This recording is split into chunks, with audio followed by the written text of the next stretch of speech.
Me llamo Amoris y ahora tengo 28 años. Pero cuando pienso en el día de mi boda, todavía siento un nudo agudo y doloroso en el pecho. Ese día se suponía que estaría lleno de amor, felicidad y nuevos comienzos. Lo había imaginado durante tanto tiempo, como un día de cuento de hadas donde todo se sentiría perfecto. Pero en cambio, se convirtió en una prueba que me mostró dónde me encontraba realmente en mi propia familia. Había pasado meses imaginando cada pequeño detalle, la suave luz del sol brillando a través del jardín, calentando las flores y las sillas perfectamente alineadas para nuestros invitados, el suave susurro de mi vestido de encaje mientras caminaba por el pasillo. El sonido de pequeños pasos apresurados sobre el suelo de madera mientras la niña de las flores dejaba caer pétalos delante de mí. Y lo más importante, el brazo de mi papá sosteniendo el mío, su olor familiar envolviéndome como un cálido abrazo del pasado. Lo había llamado después de que Ayarik me propusiera matrimonio, mis manos temblaban de emoción, para preguntarle si me acompañaría hasta el altar. Su voz se había entrecortado un poco cuando pregunté. Me dijo suavemente que sería un honor para él, Amoris. En ese momento, sentí un destello de esperanza, como si tal vez la distancia entre nosotros a lo largo de los años finalmente pudiera reducirse. Imaginé ese abrazo mientras caminábamos juntos hacia Ayarik, y me imaginé su sonrisa orgullosa mirándome con amor y cuidado. Pero entonces, mi hermana Cepra, que es 3 años mayor que yo y siempre llevó una silenciosa y tormentosa envidia dentro de ella, decidió hacer una fiesta de logro profesional exactamente el mismo día de mi boda. No fue un accidente. Pude escuchar el tono engreído en su voz cuando me lo dijo, como si me estuviera desafiando. Y mi papá, con quien yo contaba, la eligió a ella. Puso algunas excusas sobre el tiempo y la logística y dijo que no podría venir 2 semanas antes de la boda. Recuerdo haberme desmoronado en el suelo de la sala de estar, llorando en el pecho de Ayarik mientras él me abrazaba fuerte, susurrándome que todo estaría bien. Pero no se sentía bien en absoluto. Lo que papá no esperaba era quien intervino para estar a mi lado en su lugar. Alguien que me mostró que la verdadera familia no siempre es aquella en la que naciste, sino la que eliges. Y cuando la verdad salió a la luz en la recepción de la boda, sobre quién me había apoyado realmente, sobre quién había estado realmente allí para mí, la cara de mi papá se puso tan blanca como el pastel de bodas. Sus ojos se abrieron con arrepentimiento, y ese momento todavía resuena en mis sueños. Pero incluso en medio de esa ruptura, descubrí algo más fuerte que el dolor. La vida aún podía contener amor, cuidado y amabilidad, incluso cuando las personas de quienes lo esperabas te fallaban. Al crecer en nuestro pequeño y acogedor suburbio a las afueras de Filadelfia, la vida se sentía estable y llena de pequeños momentos felices. Momentos que solo notas cuando se han ido. Nuestra casa era una clásica de 2 pisos con un gran roble al frente. En otoño, las hojas se ponían de un rojo fuego, y papá las rastrillaba en montones solo para que Cepra y yo pudiéramos saltar y esparcirlas por todas partes. Me encantaban esos momentos.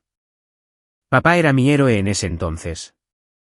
Alto y de hombros anchos, con cabello entrecano incluso a principios de sus 30, siempre vestía trajes impecables para su trabajo como asesor financiero. Cada mañana se sentaba en la mesa de la cocina conmigo, bebiendo café solo mientras yo comía cereales, preguntando sobre mi día. Solía decirme, sonriendo con los ojos arrugados en las comisuras, que yo tenía esa chispa, Amoris. Y que nunca la perdiera. Su sonrisa me hacía sentir que podía hacer cualquier cosa, como si incluso las cosas más grandes y aterradoras pudieran enfrentarse con valentía. Mamá era el pegamento que nos mantenía unidos. Tenía ojos cálidos y marrones y una forma mágica de escuchar que te hacía sentir como la persona más importante del mundo. Trabajaba a tiempo parcial como enfermera, y todos los días llegaba a casa con historias divertidas o asombrosas del hospital. Se reía fácilmente, y su risa llenaba la casa como la luz del sol. En las tardes lluviosas, horneaba galletas con chispas de chocolate, llenando la cocina con el dulce aroma a mantequilla y chocolate. Se aseguraba de celebrarnos tanto a Cepra como a mí. Los trofeos de fútbol de Cepra recibían la misma atención que mis proyectos de arte o mis calificaciones escolares. Cepra y yo fuimos diferentes desde el principio. Ella era alta, atlética y extrovertida. Yo era pequeña, callada y me encantaba leer o dibujar debajo del gran roble en nuestro patio delantero. Pero en ese entonces, no nos sentíamos tan diferentes. Compartíamos una habitación con literas, susurrando secretos después de apagar las luces, riéndonos en voz baja para que mamá no nos oyera. Los fines de semana familiares estaban llenos de paseos en bicicleta por el vecindario o picnics en el parque, riendo mientras las abejas zumbaban alrededor de las flores. La vida era simple y segura, como una manta favorita que te hacía sentir cálida y protegida. Nada parecía que pudiera salir mal, pero las grietas comenzaron a aparecer cuando yo tenía 11 años.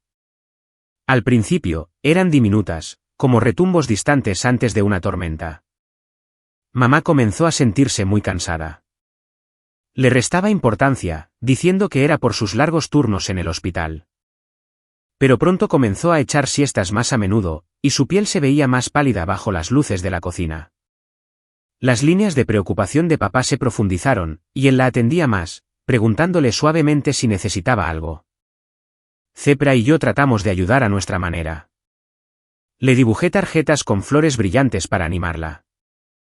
Cepra le preparaba té o le mullía las almohadas. Pero en cuestión de meses, los médicos nos dieron la peor noticia. Mamá tenía cáncer de páncreas. Nuestra casa cambió. El aire se sentía pesado, lleno de los pitidos de las máquinas y los murmullos silenciosos en los consultorios médicos.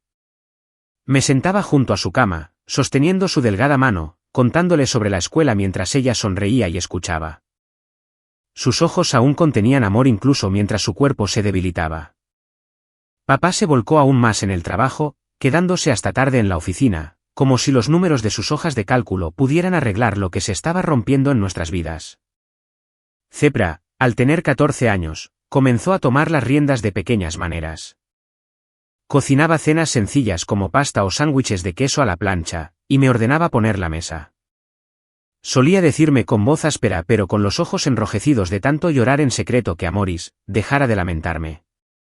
Que teníamos que ser fuertes por mamá. No lo entendí entonces, pero fue ahí cuando los celos de Cepra comenzaron a gestarse. Ella siempre se había sentido un poco eclipsada. Yo era a quien papá llamaba su pequeña genio por mis dieces en mis premios de arte, mientras ella se esforzaba en los deportes para ganarse sus elogios. Ella pensaba que mamá y papá me amaban más porque yo reflejaba la naturaleza gentil de mamá. Cuando mamá estaba desvaneciéndose, Cepra se convirtió en la responsable, en quien papá confiaba cuando llegaba a casa exhausto. Los 6 meses siguientes se mezclaron, llenos de olores de hospital, oraciones susurradas y una tristeza silenciosa. Una tarde lluviosa, mamá falleció pacíficamente, con su mano en la mía. El funeral fue una neblina de vestidos negros y abrazos de condolencia. Después, el vacío en nuestra casa era pesado. Papá se refugió aún más en el trabajo. Sus trajes le quedaban más holgados mientras el dolor lo agobiaba. Cepra intervino para llenar el vacío. Ella tomaba decisiones sobre la cena, las tareas y los horarios, regañándome si le preguntaba si papá llegaría temprano a casa. Al principio, pensé que esta era su forma de afrontarlo, pero en realidad, estaba construyendo muros entre papá y yo. Su profundo miedo a ser la segunda mejor creció. Para cuando llegué a la escuela secundaria, esas pequeñas grietas se habían convertido en una división total. Las manipulaciones de Cepra eran como hilos invisibles que lo separaban todo. Retorcía las cosas con tanta astucia, diciéndole a papá que no lo necesitaba en mi concierto de la banda porque yo ya sabía que estaba ocupado. Cuando yo me había esforzado mucho más practicando, esperando que viniera, me paraba en el escenario escudriñando a la multitud buscando su rostro, solo para ver un asiento vacío. Mi corazón se encogía a medida que los aplausos se desvanecían. Cuando la confrontaba, ella se encogía de hombros con una mirada fría y decía que yo siempre quería ser el centro de atención. Que era agotador. Papá, sumergido en largas horas de trabajo y tratando de conseguir un ascenso, parecía agradecido por la ayuda de Cepra. No veía cómo ella me hacía parecerla distante y desagradecida. Sus celos venían de recuerdos de la infancia. Creía que yo obtenía el amor de papá fácilmente porque era creativa y estudiosa, mientras que ella tenía que luchar por el reconocimiento en los deportes. Después de la muerte de mamá, veía la atención de papá como algo que acumular. Aterrorizada de perderla, construyó muros a su alrededor y a mi alrededor. Me retiré a mis estudios y a mis bocetos. El carboncillo me manchaba los dedos mientras volcaba mi soledad y tristeza en el papel. Pero la mayor traición llegó en el tercer año de secundaria con una nominación a una beca de arte. Le recordé a papá durante semanas sobre la ceremonia, imaginando la sonrisa de orgullo en su rostro mientras yo aceptaba el premio. Pero la noche anterior, escuché a Cepra hablar por teléfono con él. Ella dijo que Amoris no quería hacer un alboroto. Que tenerlo allí podría solo añadir presión. Al día siguiente, papá envió un mensaje de texto que decía: felicidades, hija. La cena con el cliente se alargó. Me senté sola, sosteniendo el frío metal en mi mano, viendo a otras familias abrazarse a mi alrededor. Zebra le había mentido, afirmando que yo quería posponerlo. Ella se burló cuando la desenmascaré. La universidad no podía llegar lo suficientemente pronto. Elegí la Universidad de Pittsburgh, lejos de la toxicidad de casa. Me volqué en las clases, los clubes y la vida del campus. Ahí fue donde apareció Ayarik. Era alto, con ojos amables que te hacían sentir segura. Nos conocimos cuando me pidió mis apuntes después de faltar a clase por la gripe. Nuestras sesiones de estudio se convirtieron en charlas nocturnas donde compartíamos esperanzas, miedos e historias tontas. Su mente lógica de ingeniero equilibraba mi caos creativo, y sentía que podía respirar con él. Su familia era diferente a lo que yo había conocido. Su mamá, Maris, era una maestra de jardín de infancia que había dejado un mal primer matrimonio y construido una vida llena de amor. Su papá, Bram, tenía un sentido del humor seco que te hacía reír incluso cuando no tenías ganas. El tío Fenric, el cuñado de Maris, era un profesor de inglés jubilado de principios de sus 60, de cabello plateado y sabio. Había elegido una vida que amaba en lugar de hacer lo que sus padres querían. Me recibieron con calidez. Nunca me había sentido tan en casa. Fue la primera vez que me di cuenta de que la familia no tiene por qué ser solo la gente con la que naces. Él nunca tuvo hijos, pero amaba mucho a Ayarik y a su hermano. Siempre quiso ser el tío que estaba allí para ellos, el que podía hacerlos sonreír y sentirse seguros. En cada festividad, se aseguraba de aparecer con risas, abrazos y pequeñas sorpresas que hacían que todo se sintiera cálido y feliz. También me acogieron a mí, con grandes abrazos y amabilidad, y me hizo sentir que era parte de una familia que se preocupaba. Ayarik y yo comenzamos nuestra vida juntos en Filadelfia después de la universidad. Yo trabajaba en marketing y él en ingeniería. Nuestro pequeño apartamento no era muy grande, pero estaba lleno de bromas, risas y sueños que compartíamos. Cada mañana, nos despertábamos con el olor a café y a veces a tostadas quemadas porque estábamos demasiado ocupados hablando o riendo para darnos cuenta. Decoramos el lugar con pequeñas cosas que nos recordaban momentos felices, fotos, imanes divertidos en la nevera y pequeñas plantas que intentábamos mantener vivas. Las llamadas de mi papá siempre eran educadas, pero se sentían lejanas. Nunca parecía estar completamente presente, como si siempre hubiera algo más importante para él. Cepra, mi hermana, siempre actuaba como si fuera la hija perfecta, presumiendo y acaparando la atención para sí misma. Intenté ignorarlo, pero fue difícil. Cuando Ayarik me propuso matrimonio en nuestro 5º aniversario, fuimos a nuestro restaurante italiano favorito. Se arrodilló y me mostró un brillante anillo de zafiro azul. Mi corazón se llenó de amor, pero aparté la preocupación por mi familia. Mi papá me dijo felicidades, pero no se sintió cálido ni emocionante. El mensaje de texto de Cepra era burbujeante y feliz, pero pude sentir palabras ocultas y malintencionadas detrás de él, como si quisiera hacerme sentir mal. Fijamos la fecha de la boda para el 15 de junio y enviamos las invitaciones para reservar la fecha. Mi papá dijo que me acompañaría hasta el altar. Y por un momento, sentí que todo estaba bien. Su voz sonaba un poco más cálida de lo habitual. Pero 3 meses antes de la boda, Cepra llamó. Dijo casualmente que iba a tener una gran fiesta de ascenso el día 15. Se me encogió el estómago. Ese era el día de mi boda. Ella actuó como si lo hubiera olvidado, fingiendo sorpresa. Pensé que mi papá podría hacer ambas cosas, pero los lugares estaban muy separados y era imposible. Llamé a papá, rogándole que tomara una decisión, pero él vaciló. Dijo que era su gran logro. Que lo intentaría.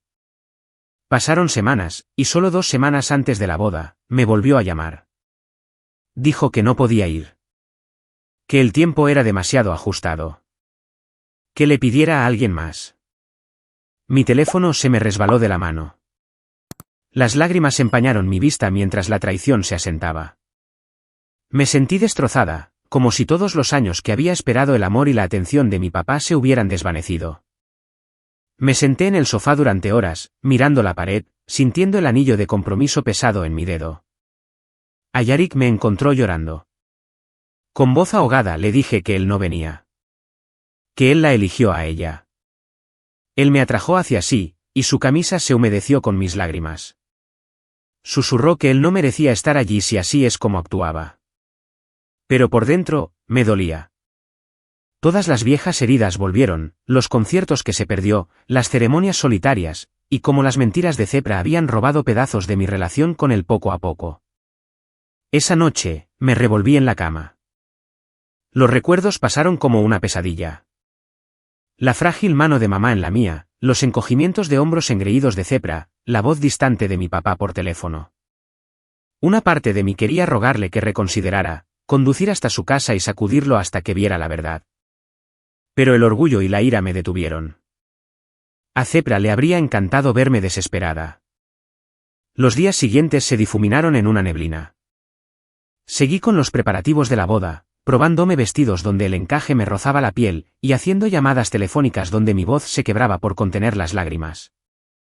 Por dentro, me revolvía en la tristeza, aislándome en nuestro apartamento. El olor a cajas de comida para llevar y cabello sin lavar llenaba el aire. Ayarik sugirió posponerlo de nuevo, con los ojos suplicantes, pero le espeté que no. Que eso era lo que ella quería. Arruinarme este día. Más tarde, la culpa me golpeó fuertemente. Ayarik no merecía mi ira. Él estaba tratando de protegerme, y yo lo ataqué. Maris, mi amiga, llamó y percibió mi tormenta de emociones. Le abrí mi corazón, contándole todo, los años de manipulación, la fresca traición, la soledad de desear el amor de mi papá. Ella dijo, oh, cariño, con su voz como una manta cálida. Esto no se trata de ti. Es su pérdida.